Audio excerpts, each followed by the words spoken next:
Something I adore about New Orleans is that it doesn't take itself too seriously. Openly illustrated by its daylight disco balls, its wing shops that apparently don't sell wings, and of course the bookshops where you can get literally lost. One thing they do take heart attack serious is having a good time.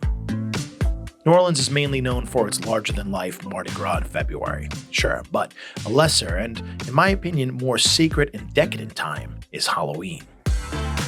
Considering this town was built literally on the bones of voodoo and witchcraft, don't be surprised to discover a truly hauntingly good time. You're welcome. Anything that happens in New Orleans happens first on the streets. It walks around naked in broad daylight, and none of the neighbors seem to complain because they're the ones causing all the trouble.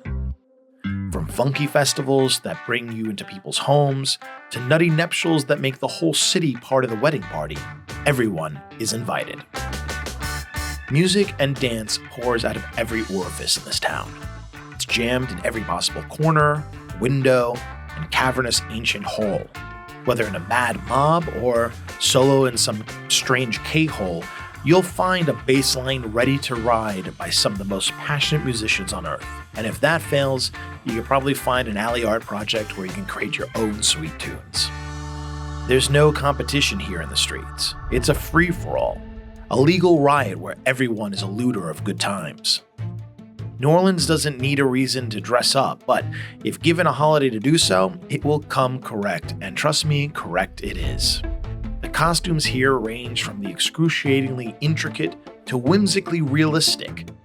Best are the costumes where you can't really tell if they're a costume at all. Quite frankly, no one needs to get in the mood in New Orleans, but if you find out that you're soulless and numb from feeling, taking a haunted tour with Adelaide is a great place to shock the system.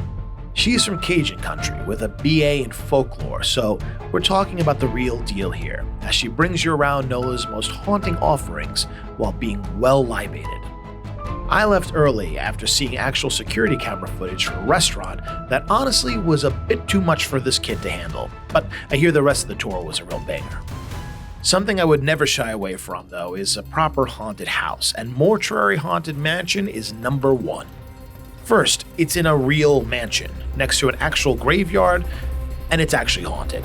There's no number 2 to this list, except for the number 2 that you'll find in your pants if you make it through. It's not for the faint of heart, or boxer wearers, that I can tell you. While New Orleans seems to celebrate some form of Halloween year-round, when the actual day comes, if you're lucky, you can join a crew. Krewe of Boo is pretty premier, helmed by chief spookster Brian Carey of the infamous Kern Studios, who's the world's greatest float builders. The pre-party starts with an open bar face-painting party that has all the nervous sexual excitement of a high school play, but none of the acne. And that leads up to everyone climbing on board one of their amazing fun-time flotillas. I love weird energy, and this place was rife with it. An aggressive joy buildup that requires steadfast control and constant observation. And as day turned to night, the city's arteries clogged with dancers, performers, and revelers ready to make the evening theirs.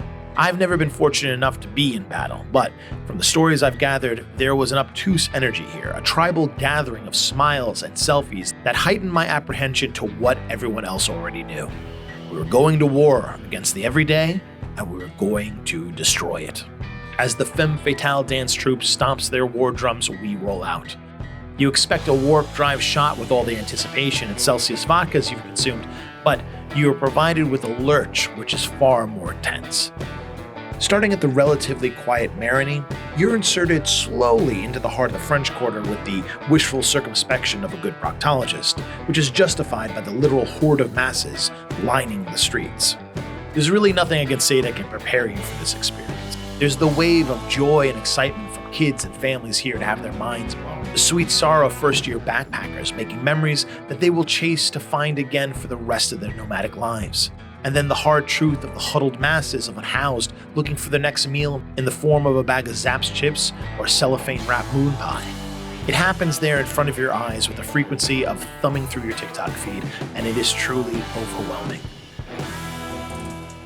After 2 hours of this hot soul yoga, we're dumped out in the CBD, and we stumble down to Generations Hall. A line wraps around the street just to get into the massive afterparty where anything can and will happen.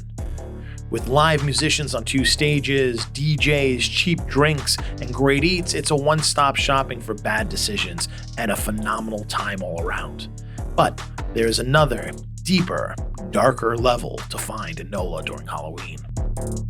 Ejecting yourself back on the streets, you are caught up in the slipstream of revelers. There's music happening everywhere, a constant fusion of beats that slide you into one door and out the next. Obviously, there are beads. There are always beads and breasts in New Orleans. The city celebrates beauty like nowhere else. Dark parties and deep bars that question the existence of health and safety codes are all around you as well. For me, the marvel is the streets. There's no owning the party or spirit that is New Orleans. It's fueled as much by the visitor as by the local, and there's no real branding to any of it. It's nebulous and wonderful and determined by the voodoo and magic that everyone brings to the gutter.